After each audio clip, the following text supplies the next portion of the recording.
اعوذ باللہ من الشیطان الرجیم بسم اللہ الرحمن الرحیم الحمد للہ رب العالمین والصلاة والسلام علی سیدنا و نبینا وحبیب الہنا و طبیب نفوسنا ابی القاسم المصطفى محمد اللہم صلی اللہ وعلى آلہ الطیبین الأطہرین المنتجبین المطہرین لا حول ولا قوة الا باللہ العلی العظیم بسم اللہ الرحمن الرحیم یا ایھا النبی اتق اللہ ولا تطع الکافرین والمنافقین ان اللہ کان علیما حکیما واتبع ما یوحى الیک من ربک ان اللہ کان بما تعملون خبیرا وتوکل علی اللہ وکفی باللہ وکیلا۔ ہم لوگ سورہ احزاب کے اس سورے کے اندر جو مختلف پیغامات ہیں پروردگار کی طرف سے اس کے اوپر روشنی ڈال رہے ہیں۔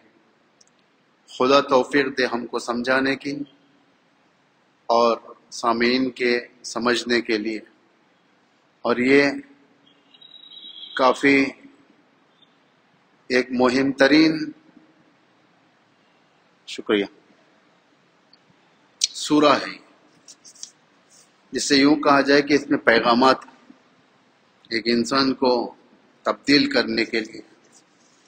تو میں چاہتا ہوں کہ اس پیغامات کو ایک مرتبہ آپ کے سامنے بتاؤں کہ یہ سورہ کون سے سبجیکٹس کو کور کرتا ہے۔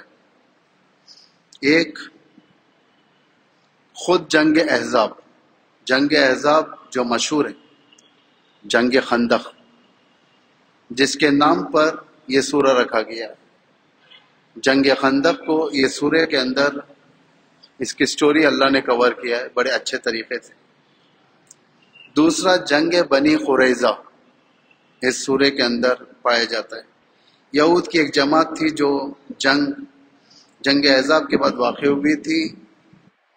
اس جنگ میں بہت مہم باتیں ہیں، جنگ بنی قریظہ کہتے ہیں اس کو۔ خاندان اور حجاب سے مربوط مسائل ہیں۔ حجاب سے ربط مسائل قرآن میں دو ہی سورے بیان کر رہے ہیں، ایک سورہ احزاب ہے، ایک سورہ نور ہے۔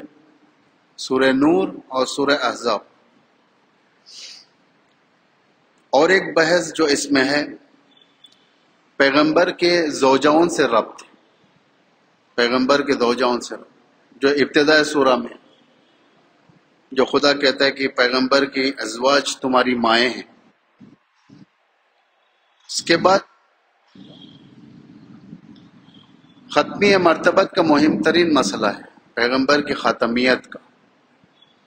پھر جو مشہور ہے وہ آیت تطہیر ہے، انما یرید اللہ لیذھب عنکم الرجس اہل البیت ویطہرکم تطہیرا۔ یہ آیت اسی سورے میں۔ منافقوں کی معرفی اور ان کی نشانیاں اس سورے کے اندر ہیں۔ مفسد لوگ جو زمین پر فساد کرتے ہیں ان کے بارے میں اس سورہ بیان کرتا ہے۔ مہمانی کے آداب بھی اس سورے کے اندر ہیں۔ اگر ایک مہمان کسی کے پاس دعوت پر جائے اس کے کیا آداب، قیامت کے بارے میں ہے، معاد کے بارے میں، موت کے بعد کے حالات ہیں، اور امانت کی آخری آیت ہے۔ تو یہ سارے کے سارے موضوعات اس سورے کے اندر پائے جاتے ہیں۔ اب ہم کو خدا توفیق دے کہ اس مہینے میں انشاءاللہ آپ کی خدمت میں پورا کر سکیں یا نہ کر سکیں نہیں معلوم، لیکن تھوڑا بہت تو اس میں ہو جائے گا اس مہینے کے لیے۔ کل کی بحث جو ہم آگے بڑھا رہے تھے، کل جو آپ کے سامنے عرض کر رہے تھے، سورہ احزاب کی 3 آیتوں میں سے جو ابتدا میں جو خدا نے کہا سورہ احزاب کی آیت نمبر 1، یا ایھا النبی اتق اللہ، تقوی کی بحث چل رہی تھی، تقوی کی بحث کہ تقوی کسے کہتے ہیں۔ کل میں نے آپ کو تقوی کے بارے میں معمولی سی باتیں بیان کیا تھا۔ تقوی کسے کہتے ہیں؟ کیا پیغمبر کے پاس تقوی نہیں تھا؟ تقوی تھا، مثال بھی دیا تھا۔ پیغمبر تقوی جو اس لیے کہ استمرار کی طرف اشارہ ہے، اتق اللہ، استمرار یعنی پیغمبر صاحب تقوی ہیں، لیکن پھر بھی جیسا سورہ حمد کی مثال دی گئی تھی، سورہ حمد نے اہدنا الصراط المستقیم ہے، خدا ہمیں سیدھے راستے کی طرف ہدایت فرما۔ کیا ہم سیدھے راستے پر نہیں ہیں سیدھے راستے پر، استمرار ہے تاکہ اور تاکید خدا ہمیں سیدھے راستے پر باقی رہے۔ یہ ایک دوسری مثال معمولاً مستحب ہے کہ تشہد کے بعد جو چیز پڑھی جاتی ہے ورفع درجاتہ، جو تشہد کے بعد پڑھتے ہیں اللہم صلی علی محمد وعلی محمد، ورفع درجاتہ تشہد کے بعد پڑھنا مستحب ہے۔ یہ مطلب صرف یہ نہیں ہے، اس کا پورا ورد یہ ہے کہ جو ہے بہرحال ذہن سے نکل جاتا ہے، یہ ایسے موقع پر نکل جاتا ہے۔ یعنی پیغمبر، ہم دعا کرتے ہیں کہ پیغمبر کے درجات بلند ہو۔ کیا پیغمبر کا درجہ بلند نہیں ہے بلند، لیکن یہ استمرار ہے۔ قل ربی زدنی علما، کہ کہو کہ پروردگار میرے علم میں اضافہ کریں۔ علم میں اضافہ ہوتا ہے لیکن اور بھی اضافہ ہو، تو یہ سب تقوی کا۔ اب ہماری زبان میں اگر آپ دیکھیں گے تقوی کا آسان مطلب، مثلاً ایک انسان گاڑی چلا رہا ہے، اس کے پیر کے نیچے یا تو ریس کرنے والا ہے جسے کہا جاتا ہے، یعنی جسے ریس کیا جاتا ہے، گاڑی بھاگتی ہے، ایک ہوتا ہے بریک، بریک کے اوپر پیر رہتا ہے انسان کا اور ریس کرتا ہے۔ جیسے ہی زیادہ تیز ہو جاتی ہے گاڑی، تصادف کے امکانات زیادہ ہیں، ایکسیڈنٹ کے امکانات زیادہ ہیں۔ اس ایکسیڈنٹ سے بچنے کے لیے انسان کیا کرتا ہے؟ بریک کا استعمال کرتا ہے، سلو کر لیتا ہے گاڑی اپنی۔ تقوی یہی ہے، یعنی ہو سکتا ہے کہ اگر ہم اپنے لائف میں بغیر بریک کے گاڑی لائف کو چلائیں گے، ہو سکتا ہے ہم لوگ کریش کر جائیں، گر جائیں ہم لوگ، اور کوئی پرسان عمل نہ ہو۔ اس لیے کیا ہے تقوی؟ کیا ہے؟ ہمیں روکتا ہے، کنٹرول کرتا ہے کہ کہاں پر ہمیں رکنا ہے، کیسی زندگی کرنا ہے، کیسے زندگی آگے بڑھانا ہے، یہ تقوی کنٹرول کرتا ہے ہمیں۔ اگر انسان صاحب تقوی ہوگا انسان، تو اپنی زندگی کو اچھی طریقے سے ادامہ دے سکتا ہے، ورنہ نہیں دے سکتا۔ تقوی کے اثرات بہت ہیں، اثرات بھائی ہمیشہ یہی کہتے ہیں تقوی لیو، تقوی رکھو، تقوی کرو، تقوی کرو۔ نماز جمعہ میں تقوی کی بات، عیدین میں تقوی کی بات، ہر جگہ تقوی کی بات۔ تقوی کے فائدے کیا ہیں؟ تقوی کے مادی اور معنوی دونوں فائدے، 7 فائدے بتائے گئے، 7 اثر تقوی کے۔ اگر انسان اللہ کی بتائے ہوئے راستے پر زندگی کرے گا، خدا کے مطابق کی زندگی کرے گا، اس کے لیے 7 راستے ہیں۔ اس کو 7 آیتوں میں بیان کروں گا۔ ویسے تو بہت ہیں، احادیث ہیں، روایات ہیں، آیتیں ہیں، بہت ساری، لیکن قرآن ایک 7 ایسے اثر بیان کرتا ہے جو انسان کے لیے واقعاً ہمت دینے والی آیتیں ہوتی ہیں۔ یہ پہلی آیت سورہ اعراف کی آیت نمبر 96 خداوند متعال ارشاد فرماتا ہے وَلَوْ أَنَّ أَهْلَ الْقُرَىٰ آمَنُوا وَاتَّقَوْا لَفَتَحْنَا عَلَيْهِمْ بَرَكَاتٍ مِّنَ السَّمَاءِ وَالْأَرْضِ۔ یہ پہلی آیت ہے سورہ انعام کی، جس میں خدا ارشاد فرماتا ہے اور اگر اہل قریہ ایمان لے آئیں اور تقوی اختیار کریں، سب سے بڑی بات ہے، صرف ایمان لا لینا کافی نہیں۔ ایمان یعنی یہ یقین رکھنا کہ اللہ ایک پیغمبر، 1,24,000 انبیاء پر ایمان رکھنا، کتب آسمانی پر ایمان رکھنا، انجیل، زبور، توریت، قرآن، صحف آسمان، ملائکہ پر ایمان رکھنا، قیامت پر ایمان رکھنا، یہ ہے ایمان رکھنا۔ صرف ایمان لانا کافی نہیں ہے۔ بہت سارے مومن ہوتے ہیں جو ایمان لے کر آتے ہیں، لیکن افسوس خراب کاری میں، فسق و فجور میں رہتے ہیں، ظالم کا ساتھ دیتے ہیں، شراب پیتے ہیں، زنا میں مبتلا رہتے ہیں، جھوٹی گواہی دیتے ہیں، لوگوں کے گھر بگاڑتے ہیں، لوگوں کے گھر برباد کرتے ہیں، مظلوم کی حمایت نہیں کرتے، بہت سارے اس طریقے کے۔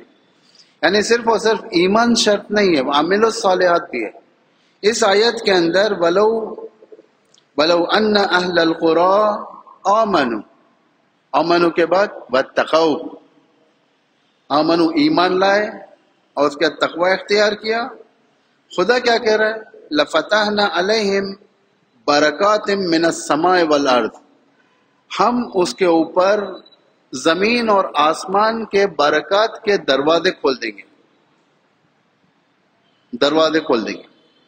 یعنی جو صاحب تقوی ہے، یعنی بارش کا ہونا، آفات سے دور، مشکلات سے دور،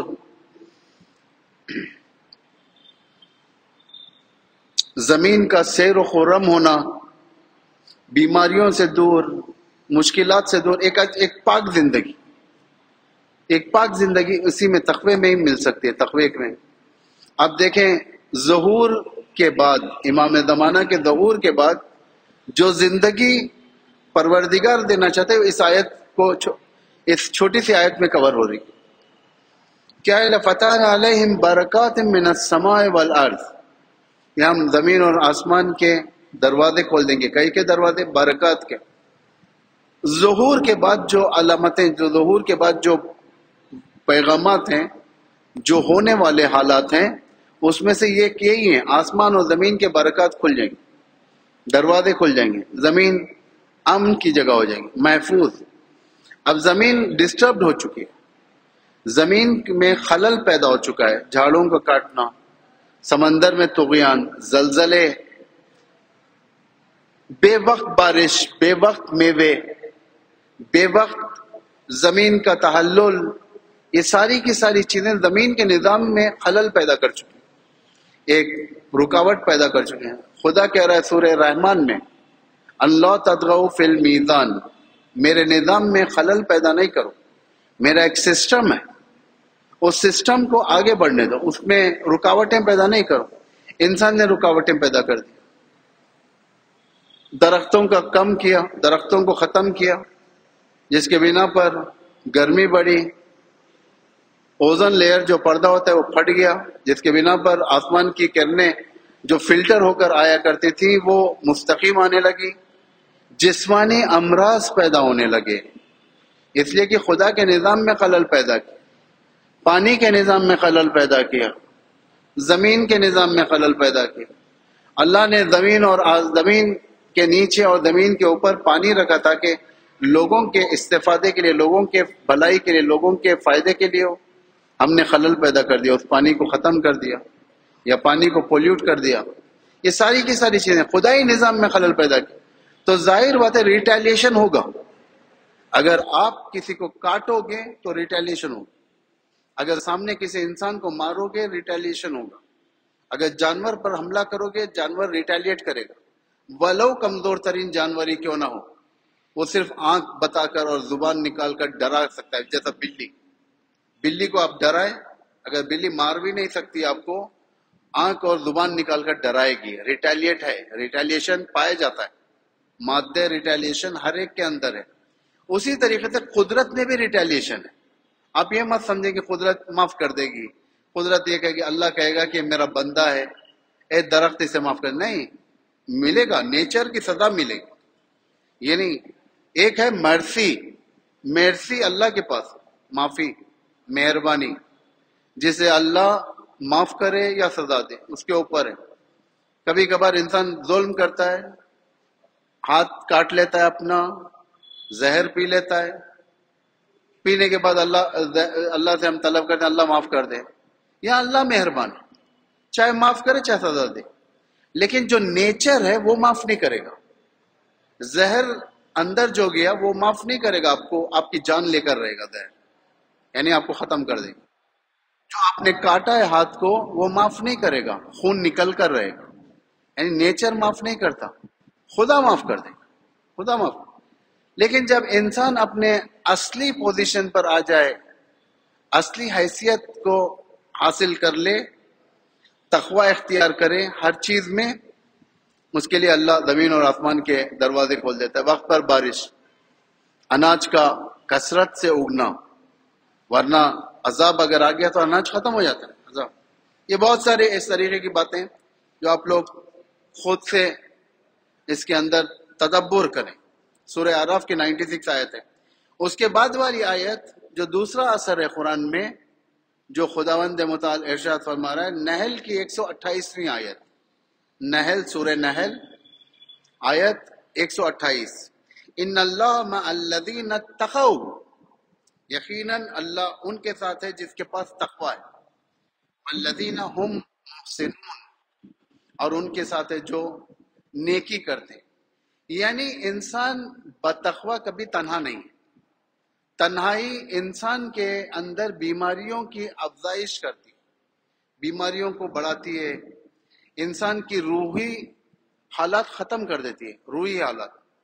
یعنی ایک انسان کو اگر زندان میں رکھ دیا جائے، کوئی ایسے کمرے میں بند کر دیا جائے، کوئی بات کرنے والا نہ ہو، جہاں کوئی اس کا پرسان حال نہ ہو، انسان پاگل ہو جائے گا، سائیکو کی بیماریاں شروع ہو جائیں گی اس کے اندر، مینٹلی ڈسٹربڈ ہو جائے گا، وہ پاگل، یعنی ایسی ایسی حرکتیں کرے گا، سمجھ میں نہیں آئے گا، چو طرف دیوار ہے، چو طرف بند ہے، اکیلا ہے، کچھ نہیں کر سکتا۔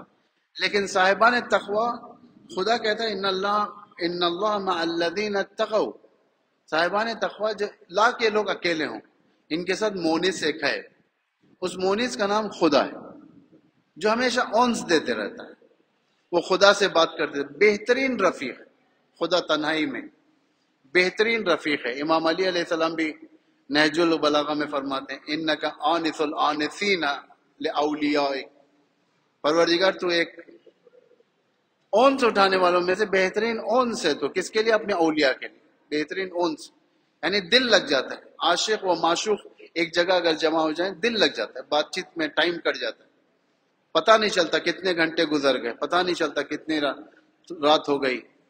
پیغمبر اسی طریقے سے عبادت کرتے تھے اپنے معشوق کی، رات بھر ٹھہرے رہتے تھے، عبادتیں ہوتی تھی، ہزاروں تکبیریں ایک ایک رات میں سنی جاتی تھی امام کے گھر سے، ایک اونس خدا کے بارگاہ میں امام کا ہوتا تھا، دل لگتا تھا، یہ اونس ہے، یہ ان اللہ مع الذین اتقوا، خداوند صاحبان تقوی کے ساتھ ہے۔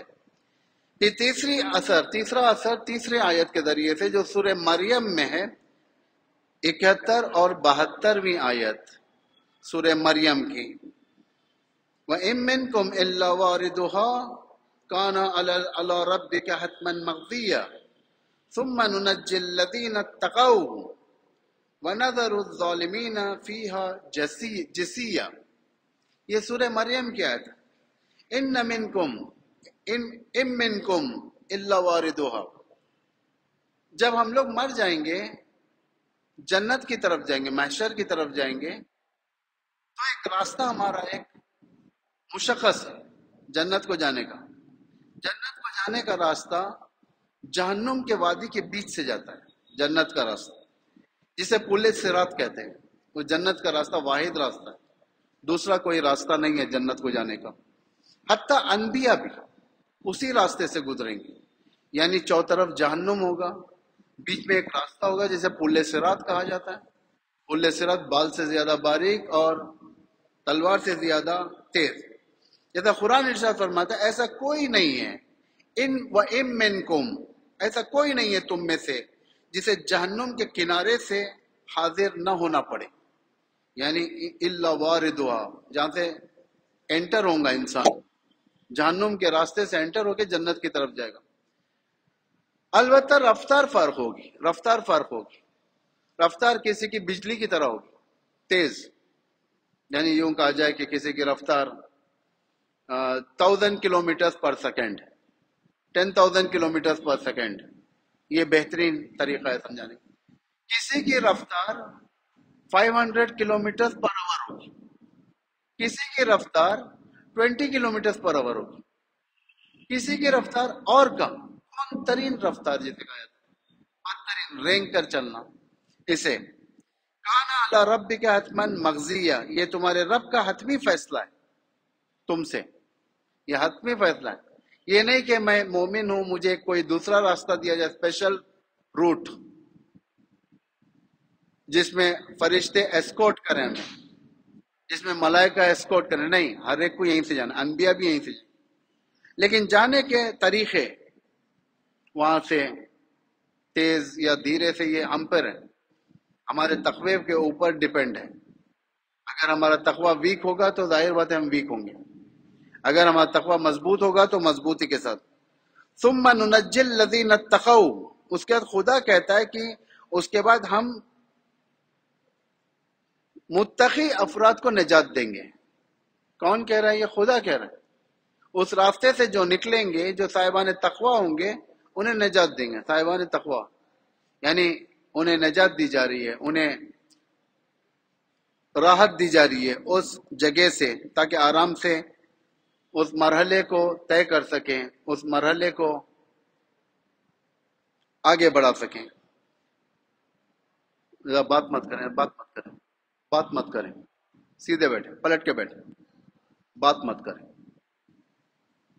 چوتھی آیت آل عمران سے، سورہ آل عمران کی 120ویں آیت، وَإِن تَصْبِرُوا، خدا کہتا ہے وَإِن تَصْبِرُوا وَاتَّقَوْا لَا يَضُرُّكُمْ كَيْدُهُمْ شَيْئًا، اگر تم صبر کرو اور تقوی اختیار کرو تو ان کی مکر سے کوئی نقصان تمہیں نہیں پہنچے گا۔ یہ دشمن سے بچنے کی، دشمن سے بچنے کے لیے اللہ یہاں پر وعدہ کر رہا ہے۔ یعنی تقوی صرف یہ مت سمجھے کہ آخرت کے لیے یا دنیا کے سافٹ چیزوں کے لیے، نہیں، گہرائیوں میں بھی، یعنی سیاسی مسائل میں یہ دشمن سے بچنا۔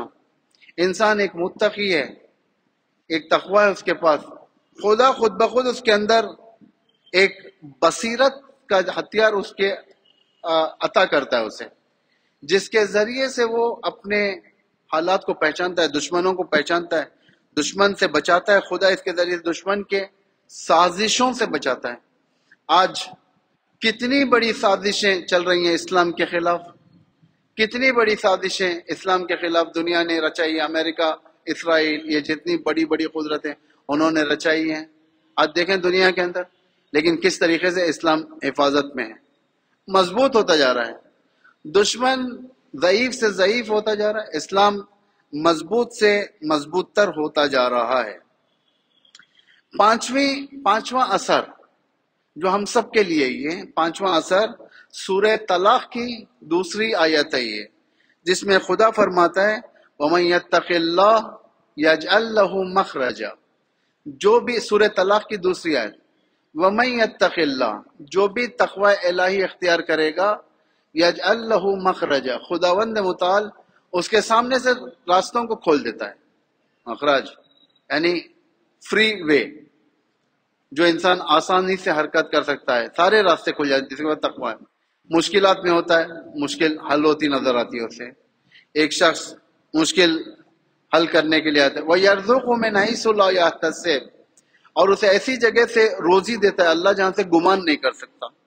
یعنی یہ تقوی اتنا مدد کرتا ہے، تقوی اتنا انسان کی زندگی، یعنی ڈیڈ اینڈز کو کھول دیتا ہے۔ راستے نظر نہیں آتے لوگوں کو، دیکھیں کتنے ایسے جوان ہیں غرب زدہ لوگ جو ویسٹرن آئیڈیالوجی کے پیروکار، جو سب سے زیادہ معمولاً خودکشی کرنے والے لوگ وہی لوگ ہیں۔ جس وقت ایک ایسے راستے پر پہنچ جاتے ہیں جہاں سے کوئی سلامتی کا راستہ نہ ہو، بچنے کا راستہ نہ ہو، یہ لوگ خودکشی کر لیتے ہیں، خودکشی کے پانی میں گرا لیتے ہیں، زہر پی لیتے ہیں، پنگے سے لٹکا لیتے ہیں، یہ نہیں ہے۔ لیکن مسلمان نہیں کرتا خودکشی، مسلمان کے سامنے راستے ہوتے ہیں، اسے بھروسہ ہوتا ہے اللہ پر، تقوی ہوتا ہے اس کے پاس، وہ خودکشیوں سے، ایسے بیماریوں سے بالکل دور رہتا ہے، وہ اپنے حالات کی اصلاح کرتا ہے، اسے راستہ دکھائی دیتا ہے، اندھیرے میں راستہ دکھائی دیتا ہے اسے، یعنی اندھیرا مطلب جب مشکلات گھیر لیتے ہیں اسے راستہ واضح طور سے نظر آتا ہے. وَمَن يَتَّقِ اللَّهَ يَجْعَل لَّهُ مَخْرَجًا وَيَرْزُقْهُ مِنْ حَيْثُ لَا يَحْتَسِبُ. اس کے بعد پروردگار کہتا ہے لباس التقوی ذالک خیر، بہترین لباس تمہارا تقوی کا ہے اور یہ بہتر ہے تمہارے لیے. ذالک خیر، ایک ایسا لباس جو ہر چیز کی حفاظت کرتا ہے، ہر چیز کی. معمولاً ہم لوگ مادی لوگ ہوتے ہیں، مادی سب مادی ہیں ہم لوگ، مادیات میں سے بھی ہم ہیں. یعنی مادیات، لباس پہنیں گے، سردی سے بچائیں گے، گرمی کے وقت ایک انتظام کریں گے، بدن کا لباس بدل جائے گا، سردیوں میں تھوڑا موٹا لباس ہوگا، گرمیوں میں تھوڑا پتلا لباس ہوگا، لباس بدلتے رہتے ہیں ہم لوگ. ان تقوی کا لباس ہمیشہ ایک ہوتا ہے، یعنی بدلنے کی ضرورت نہیں ہے، پیور لباس ہے یہ. مثلاً یہ نہیں کہ آپ کپڑے نکال کر کوئی تقوی کا لباس دیکھو، ایسا نہیں ہے. یہ لباس یہی ہے، تقوی معنویت سے ربط ہے، یعنی ایک جیسی زندگی کرنا، جو خدائی زندگی تنہائی میں، لوگوں کے درمیان، معاشرے میں، خاندان میں بعض بدتمیز ہوتے ہیں لیکن لوگوں سے اچھی طریقے سے ملتے ہیں.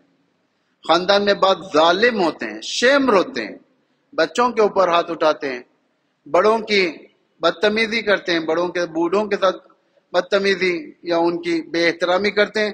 لیکن باہر جب آتے ہیں تو پکے مومن بن جاتے ہیں، عزادار بن جاتے ہیں، رمضان کے بہترین مسلمان بن جاتے ہیں. یہ بہت ساری چیزیں ان کے اندر پیدا ہیں. یعنی یہ لباس تقوی اس کو نہیں کہتے ہیں، اسے لباس کا بدلنا کہتے ہیں. لباس تقوی دونوں جگہ ایک ہوتا ہے. گھر کے اندر جو رشتہ تمہارا اہل و عیال کے ساتھ ہے، جو اخلاق تمہارا اہل و عیال کے ساتھ ہے، وہ باہر بھی ہے، باہر کے لوگوں کے ساتھ بھی ہے. اور آخری اثر، اور آج کے لیے ختم کرتے ہیں ہم لوگ، سورہ انفال کی آیت نمبر 29. یا ایھا الذین آمنوا ان تتقوا اللہ یجعل لکم فرقانا. اے صاحبان ایمان، یا ایھا الذین آمنوا، اے صاحبان ایمان، ان تتقوا اللہ، اگر تم تقوی اختیار کرو گے، یجعل لکم فرقانا، اللہ تمہارے درمیان حق و باطل کے بیچ میں تفرقہ ڈال دے گا. یعنی تمہیں معلوم ہوگا حق کیا ہے، باطل کیا ہے، فرق پیدا ہوگا. تم جان سکتے ہو کہ حق کیا ہے، باطل کیا ہے، پہچان سکتے ہو، اسٹڈی کر سکتے ہو حق و باطل کو، اور اس مطابق عمل کر سکتے ہو. اب یہ آخری گفتگو اس بات کی ہے کہ تقوی کن کن چیزوں میں ہے، تقوی کی شاخیں کتنی ہیں. تقوی بہت ہیں شاخیں. اخلاق میں تقوی ہے، سیاست میں تقوی ہے، فرہنگ میں تقوی ہے، اور دین میں تقوی ہے. دین کا تقوی سب جانتے ہیں. دین کا تقوی یعنی ہر چیز کو کنٹرول کرنا، آنکھوں کو کنٹرول کرنا حرام سے، کانوں کو کنٹرول کرنا حرام سے، زبان کو کنٹرول کرنا حرام سے، پیٹ کو کنٹرول کرنا حرام خوری سے. یہ ساری جتنی حرام چیزیں ان سے بچانا اپنے آپ کو، اسے تقوی کہتے ہیں. لیکن تقوی معنی یہ اخلاق جس کے اندر تقوی مثلا حسد سے دوری، تکبر سے دوری، خیانت سے دوری، جھوٹ و ظلم سے دوری، یہ تقوی ہے. کس کے اندر؟ اخلاق کے اندر. سیاسی تقوی کیا ہوتا ہے؟ سیاسی تقوی پوزیشن کا صحیح استفادہ کرنا، نہ چاپلوس رہنا چاہیے. سیاست یہی اسی کا نام ہے، یا بدلہ یا چاپلوسی. سیاست یہی کرتی ہے ہمیشہ. امیر المومنین نہ چاپلوس تھے، نہ سیاسی تھے، نہ بدلہ لینے والے تھے. امیر المومنین خدائی تھے. امیر المومنین کی اس حکومت میں تقوی، ٹرانسپیرنسی تھی لوگوں کے درمیان، سچائی تھی، دھوکے بازی نہیں تھی، جھوٹ نہیں تھا. معمولاً یہ سب سیاست مداروں میں آ جاتا ہے، جھوٹ، دھوکے بازی، فریب کی سیاست، جھوٹ کی سیاست. یہ ساری کی ساری سیاست کی شاخیں ہیں جو ایک اس کے اندر آ جاتی ہیں، ایک سیاست میں آتی ہیں. ایک تقوی ہے جو آج کل ہماری جو ذمہ داری کی چیزیں ہیں، مثلا سوشل میڈیا جس کا صحیح استفادہ کرنا، تقوی سے خالی نہیں. آپ جھوٹی حدیث اگر فارورڈ کرو گے، ظاہر بات ہے آپ کے روزے پہ افیکٹ کرے گا. روزے کے باطل کرنے والوں میں سے ایک شرط جو روزے کو باطل کر دیتی ہے وہ ہے جھوٹی نسبت دینا امام سے. اگر آپ کو حدیث معلوم نہیں ہے، چھوڑ دو، فارورڈ نہیں کرو کسی کو بھی. آیت اگر ہے دیکھو پہلے ایگزیکٹ ہے نہیں ہے، ترجمہ صحیح ہے نہیں ہے. حدیث کسی سے بھی منسوب نہیں کرو. ایک آ گئی حدیث، آپ نے فارورڈ کر دیا، پتہ چلا کہ آپ کے روزے کے اوپر پرابلم آ گئی، آپ نے جا کر جھوٹی نسبت دے دی امام سے، معصوم سے، خدا سے، آپ کے روزے کے اوپر پرابلم آ گئی۔ اس کے اندر تقویٰ رہنا بہت ضروری ہے۔ تقویٰ یہ ہے کہ آپ مس یوز نہیں کریں گے، اپنے طریقے سے نہیں کریں گے، آپ حدیث اپنے طریقے سے بیان نہیں کریں گے، یا کتاب کا حوالہ ہو آپ کے پاس، کتاب میں آپ نے دیکھی ہو، یا کسی عالم نے سرٹیفائی کی ہو، یا وہ حدیث جو مشہور ہے، ان الحسن والحسین سید شباب اہل الجنہ، علی منی وانو من العلی، حسین منی وانو من الحسین، ہے نا، یہ سب حدیثیں، سلونی سلونی قبل ان تفلون، یہ سب مشہور ہیں، بچے کے زبان پر رہتی ہیں حدیثیں۔ اگر یہ حدیثیں کوئی بات نہیں، لیکن ایک ایسی حدیث جو آپ کے سامنے آ گئی، آپ کو مشوش کرنے والی ہے، اسے احتیاط کریں، اسے فارورڈ نہ کریں، اسے بالکل لوگوں کے سامنے بیان نہ کریں، جس کی بنا پر آپ کے تقوی پر اثر پڑے گا۔ ایک مرتبہ سورہ حمد اور 3 مرتبہ سورہ اخلاص کی تلاوت فرما کر مرحومہ مغفورہ حمیدہ توقیر بنت منور حسین کو ایصال فرمائیں، اور تمام مومنین و مومنات اور شہداء کو ایصال فرمائیں۔